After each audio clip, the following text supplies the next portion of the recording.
Hello, welcome to Property Bants and Rants. I got the infamous, or no famous really, Steve Thompson from Thomas Morris.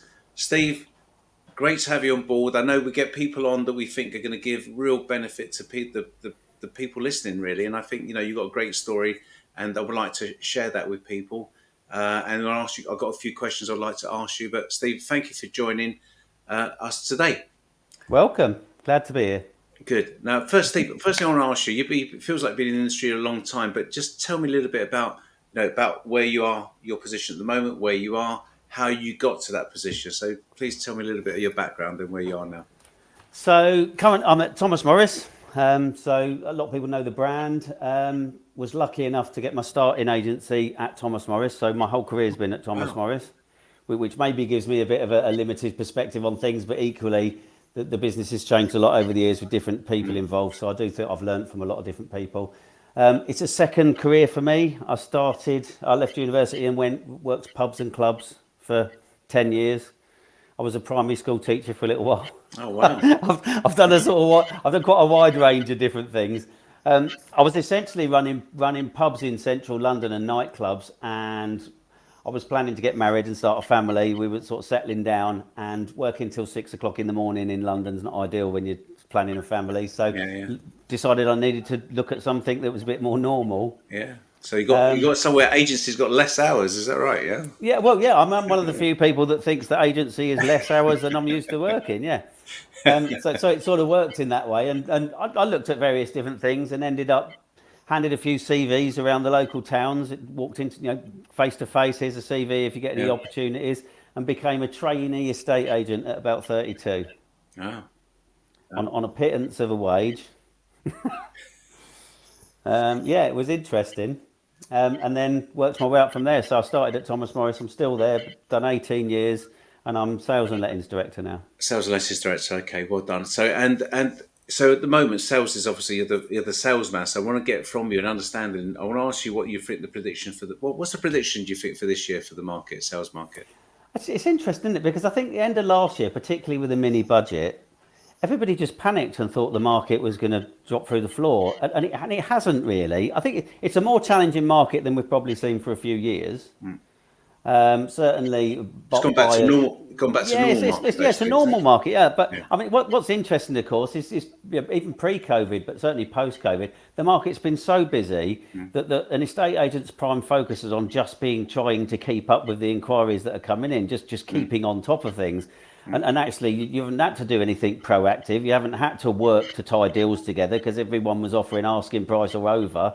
And it's been quite an easy ride, if you like, for a lot of estate agents. And I think one of the challenges that we're finding is that now we've got staff who have never seen a difficult market. And although we think this is a normal market, that they're not used to having to pull deals together. The deals just came together on their own. They're not used to having to go out and find business. It used to walk in the door. And it's just been a huge sea change in the last few years. But I think, like you say, it's a normal market, a bit more of a buyer's market, a bit less of a seller's market. Have you seen what are prices like? Remind everyone where you're based, Steve. Whereabouts? So we have offices predominantly Cambridgeshire. Yeah. And I've got one office in Hertfordshire, North Hertfordshire, and one in north of Bedfordshire. And so what are prices like there? What are they like in comparison this time last year? I think there was probably a drop of 5% or something like that when the mini budget came out, and it's really stabilised since then. I think it's quite price sensitive. I think if we get the price right, properties will get interest and they'll get offers. If we're out with the price, then they can sit with nothing. It's always been the way they do, isn't it? Really. Unless you've got a market, the market's always rising and it catches up with itself. But... Absolutely, and of course that's what we've been in for 2 years, haven't we? Yeah. So your listers could go out and if they'd over-egged the price by 10%, then it'll catch it up in a month. So this market. So you see the prices are softening a little bit now. What about stock levels? What are they like? Because we had a terrible time, didn't we, a few months ago, like late last year. Stock levels terrible. What's it like? Yeah, I think it's interesting. I mean, our stock levels are ahead of where they were end of last year when stock levels were difficult. They've not got back to what we would call normal, sort of pre-COVID levels. And listings, I mean, I've got branches that are listing like it's going out of fashion, and I've got branches who can't buy a listing. And it seems to it's really sporadic. Different places at different times go from being busy to quiet to busy quiet. We're managing different branches in completely different ways. Some can't keep up with inquiries still, and others are having to go out there and prospect for business again. Why is that? Do you think it's the area, or do you think it's just the people in the branches? Really. It's difficult to put your finger on it because all of our branches are in sort of reasonably sized market towns, none of them in tiny villages, and none of them are in big cities. So they're all sort of similar marketplaces. What's your prediction? Sorry, Steve, you carry on. Sorry. I think one of the factors is that there's a lot of competition, and I think one of the things that's changed post-COVID, I don't know, perhaps I don't know if it's the same everywhere, but we've seen lots of estate agents open, but particularly some of the sort of it's self-employed models like EXP and some of these models that there's lots of individuals that are not particularly stealing huge chunks of market share, but are just eroding it from some of the major players. A lot of our towns now have got a lot of estate agents, and that kind of makes it more difficult to list if there's more options for buyers. Is that for vendors? Do you think that model? How do you think that model's going to impact you? I mean, it's impacting you a little bit. Do you think it's going to go the same way as Purple Bricks, that initially had a big, everyone was talking about Purple Bricks, and then now they seem to have, died a bit of a death. What are you? What's your view on this? It's an interesting question. The trouble is, it's down to the individual, isn't it? So if you go, I mean, EXP isn't a brand on its own; it's all a set of individuals, isn't it? They're powered by EXP, but they're just a set of individuals, and some of them will be brilliant. And some of them are brilliant, and some of them are making incredible amounts of money and doing really well because they're driven, they work hard, they put the effort in. And some people, in my experience, have decided, well, if I go out on my own, I can work less hard and put less effort in, and that never it doesn't work. It's the same with everything. It's like Purple Bricks. You've got some great Purple Bricks, areas, and you've got some that don't perform as well, isn't it? So I suppose it's the same with any business, really. Have you noticed that? Have many people gone? Because one of the things you sometimes get when the market goes back to a normal market is it cleanses some of the market, and some agents close down. Have you noticed that in your area at all? Not really. Not seen that yet. I think people were predicting a more difficult year this year than it's proved to be so far. So I've not seen any casualties in our patch. I mean, we work in a reasonably affluent area, big London commuter area. So we tend not to see. We don't have deprived areas particularly. We don't really have a lot of repossessions. So it's a fairly affluent area, and the agents are dealing with fairly affluent people in affluent properties. So it's a pretty good area to operate. So we've not seen any casualties yet. So what's the biggest challenge for the sales market at the moment, do you think? Is it what you're just saying now about stock and pricing? Yeah, I think it's still stock. I mean, I think it's always been stock, hasn't it? I mean, every estate agent worth their salt knows that everything's driven by your stock. I think, I'm sure lots of people know Julian O'Dell. About the first thing he trains anybody is if you've got the best array of best priced properties, then buyers will come and find you, which makes the business simple if you look at it that way. So your biggest problem's always stock. No matter how much you've got, you want more. If you've got more than you can deal with, then you want better price stock, better quality stock, more motivated vendors. Your challenge is always stock. And how do you? I mean, you've been going for a long time, so your name is obviously very established. Is that what do you do to drive stock into the business?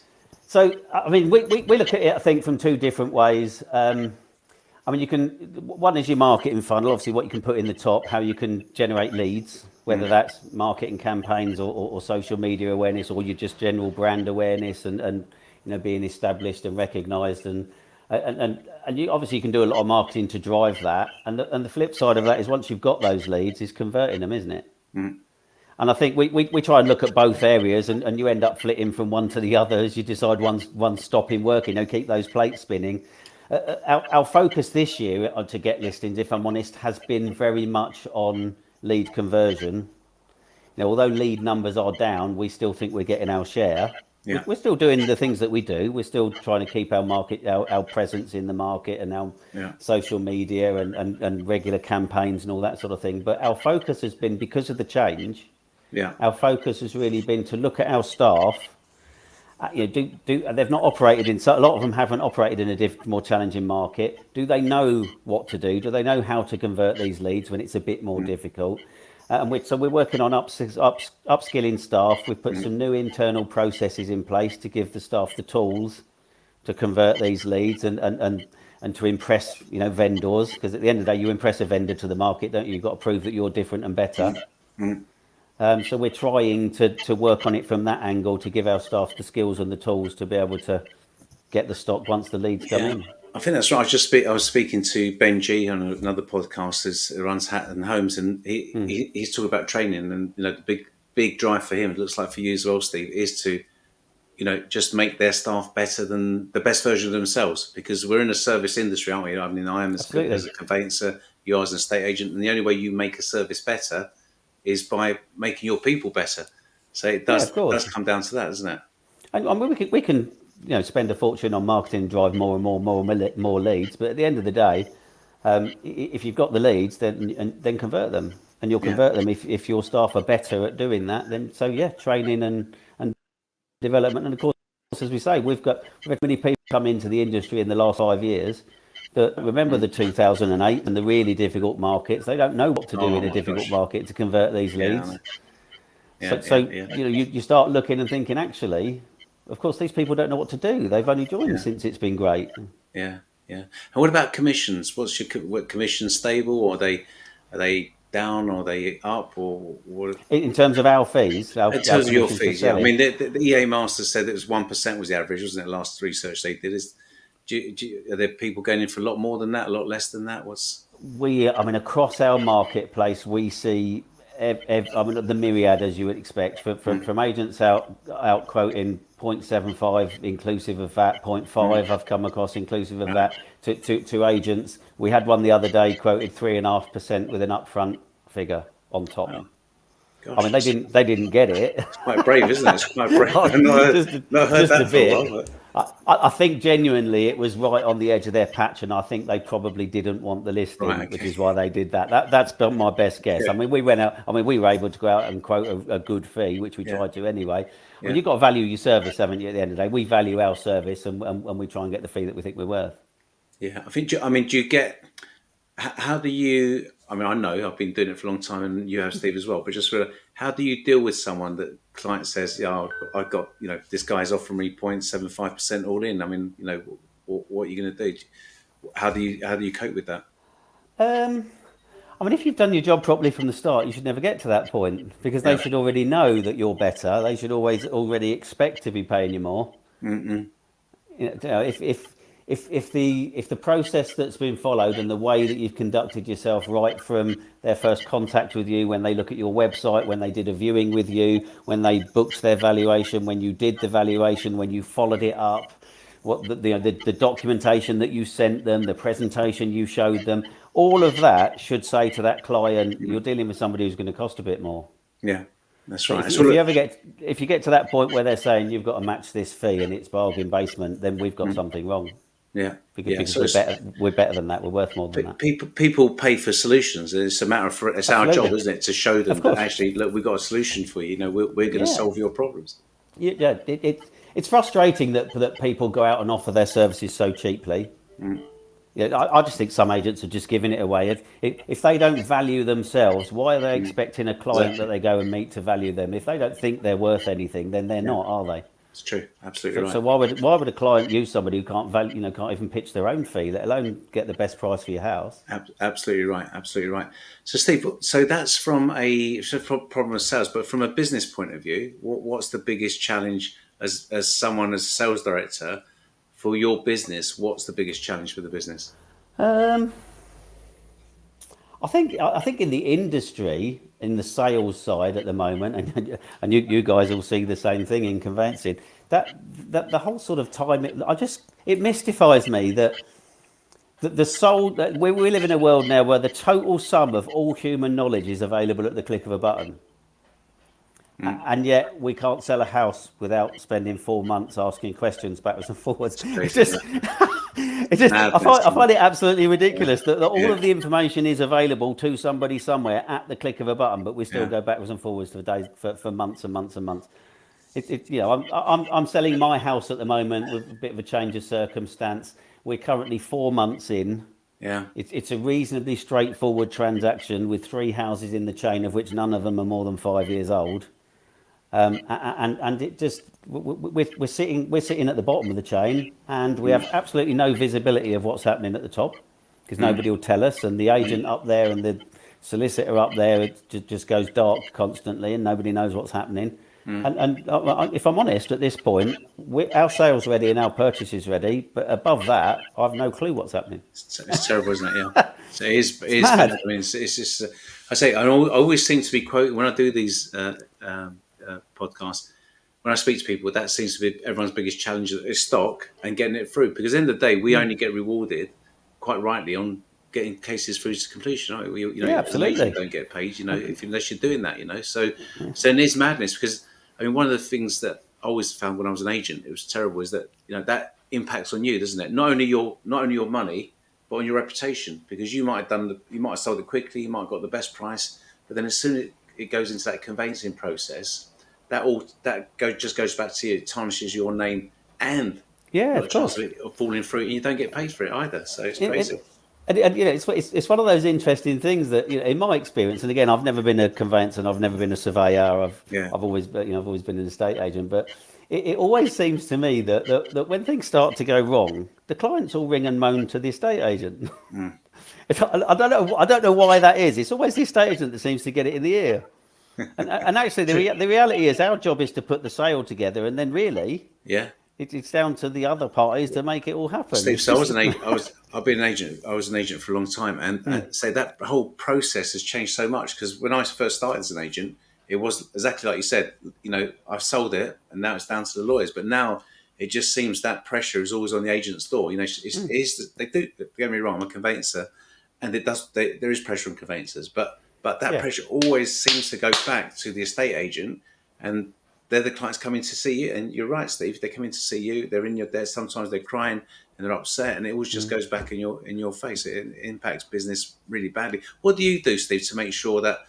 I imagine you control your financial services and your conveyancing to make sure that you're giving your clients the best solutions. Do you do that? Absolutely. I mean, visibility and communication has to be the key, doesn't it? As I say, the problem with my personal situation is there's no visibility of the top of the chain because nobody's communicating. It always comes down to communication. If we all understand what a problem is, we can all work to solve it. If there's a problem and nobody tells you what it is, then you can't help. So the communication is really important, which genuinely, and obviously we make money from it, but honestly, the more you can keep in-house, the more control that we all have, the better that communication is, the more we're all pulling in the same direction, the more updates that the buyers and the sellers get, and the thing is a lot smoother. And I think one of the biggest things we spotted right at the start is set the deal up properly at the outset. If the buyer understands the seller's timescales and vice versa, if we all know what we're aiming for, if we understand where all the documentation is, if we know it's all filled out in advance, if we know that they can access what needs to be accessed, and if we make sure, and this is the craziest thing, and you must see this at AV Rillo, that when that's all sent over to conveyancers, the email addresses are spelt right and the phone numbers aren't. It's really basic stuff. The number of sales you have, the number of sales you get that are almost on the ropes in the first 3 weeks because the solicitor sent out the paperwork and it didn't get there because the email address was spelled wrong. Yeah, you're absolutely right. It's crazy basics. Putting those simple processes in place and making sure people stick to them. So, Steve, you've been in the industry a long time. What mental habits have you had that's really seen you through all the ups and downs in the industry? What are some of the traits that you employ that have really helped you? I've been really lucky that, having just literally wandered around the market square giving out CVs, that the opportunity I got was at Thomas Morris, because they are well known in the industry, well respected, and it's a great company to work for. And I've had the benefit over the years with the partnership of Thomas Morris, and then when we became owned by LSL, the directors that were involved, to work with some people who really know how to run a business. So I've learned from some really good people, and I've been able to sort of pick the best of each of them, if you like, to try and get in a mental place where I can see it through. I mean, I think compartmentalisation is important. You've got to be able to switch off one thing and turn on another. And you've got to be able to switch off when you go home and turn on when you go to work. Otherwise, your life just gets taken over with work and you can't sleep at night. Yeah. So, compartmentalisation and even different things at work. You're dealing with a problem 1 minute and then something else comes up and you've got to be able to turn one thing off and another thing on. So being able to do that is important. And I just have lists, Tony. List after list after list. Lists of things that are going on. As long as I've written it down, nothing will get lost and nothing will get forgotten. That's in itself, is it? So organisation is really important. Being able to adapt to change is really important. I mean, Charles Darwin said the strongest don't survive. It's the people who adapt to change that survive. They're the people. And I know you're a hard worker as well. So all those things, they're the traits of successful people. All successful people explain them differently, but essentially it's the same traits that they have. So, Steve, I don't want to take up too much of your time. I've got one last question. Yeah, go for it. My listeners. Now, if you had £100 to spend, you're £100 to spend, what would you advise our listeners that something that Steve Thompson can't do without? It costs under £100. Everyone should go out and buy one. What is it, Steve? So I thought a lot when you said you were going to ask me that question. I'll tell you what I thought. I have had in my laptop bag for probably 18 years that I've been in the industry, a multi-tool, which is it's a very man thing. I get that, and it's got everything from nail scissors to screwdrivers and a blade. The number of times that has come out of that bag, whether in my experience, estate agency offices don't have toolboxes. Okay. Yeah. So I've built flat pack furniture with that multi-tool. I've fixed locks at houses when I can't get in or get out with that multi-tool. I've helped vendors put pictures on the wall with that multi-tool. And I went out and bought a second one to put in the car because it doesn't come out daily or weekly or monthly. But every now and again, somebody will say, well, how are we going to fix that? I'll say, hang on a minute. Steve's multi-tool. I'm sure I've got something. Yeah. You could do I think you could do a guest spot on those television channels, where they sell the stuff at the weekends. Yeah, I love it. I love it. Fantastic. So everyone go out and buy a multi-tool, like Steve says. But Steve, we learned some invaluable principles from Steve. So he was talking about how the market and the way it is, and it's a softening market. But stock is still an issue. But the main thing is getting those deals through to exchange contracts. But you're right, Steve. You've got to set them up properly, and ultimately, we all got to take responsibility for that, isn't it? Because if we're not controlling it right, we're never going to get the deals through, and that's what clients pay us for. And Steve, I think you're right. You can't be the cheapest in the market because if you're the cheapest in the market, you're never going to have the resources to actually push the deal through, and that's what people want. Yeah. Hardworking man, multitasker, lists, and he's got his famous multi-tool as well. So what more do you want from Steve? You can't ask for anything more. Steve, thank you so much for your time. Oh, you're welcome. Appreciate it. And I'll see you soon. Thanks, Tony. Cheers, Steve. Bye-bye.